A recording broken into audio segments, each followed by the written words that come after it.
people of the continent of Africa. This is who we are. This is something that I don't say by fact or supposition. This is something that I can prove beyond the shadow of a doubt, inexorably. Anyone want to enter into that discussion, we can freely have that. I'm about disseminating truth. And I'm telling you, brothers and sisters, it is essential for us to be a successful nation.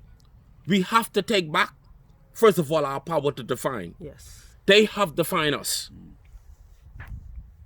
We have to take back our power to define and begin to define ourselves. Yes. And in our definition, we must reassume our true history, our story, our language, our culture, our identity.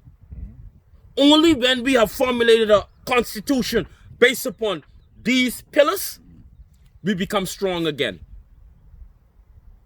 Because then now we link back that golden chain back to our original ancestors, in which all the deep thoughts that they developed and the great civilizations that has never been able to reproduce upon the earth, from the pyramid to the Sphinx, from the kingdom of Monomotapa, from the Songhai Empire, from the Mali kingdom to the Ashanti kingdom, the Hebrew kingdoms, all of these that have never been able to be duplicated or replicated by the European, the Asian, or any other nation, flow through our reigns and would come back to the fore. That's it.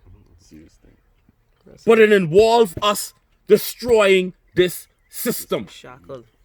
Yes, sir. On that note, one thing I want to say is that if you look around the world today, you'd realize that all the black societies, all the societies of the world that are predominantly black, are oppressed.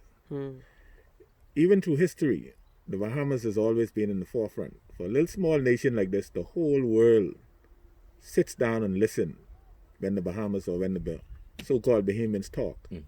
That in itself is saying something. We are the last nation. We are the ones who are supposed to separate and free the minds of our people. Yes. That come from the motherland. So this is even beyond anything that you could conceive. I want to say something right here today. Through my studies and understand where the black liberation movement started. As you were taught, see, the whole system has been set up to oppress the true leaders. Yes. I don't want to sound arrogant. I just speak in facts. Yes. Everybody look at Marcus Garvey as the original leader of this black liberation freedom. Who taught Marcus Garvey? Did you ever go into that? No. Marcus Garvey was taught by a Bahamian called Joseph Robert Love. Wow. The first black medical doctor Yes, from New York, yeah.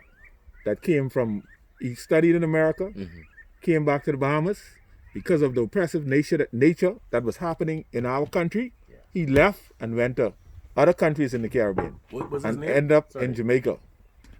You said his name was? Robert Love. Yes. You can Google him right now. Yeah, Joseph he lived in Robert New Love. York, yeah. So what I'm saying is that we in the Bahamas hold the key today to liberate the world from this oppression.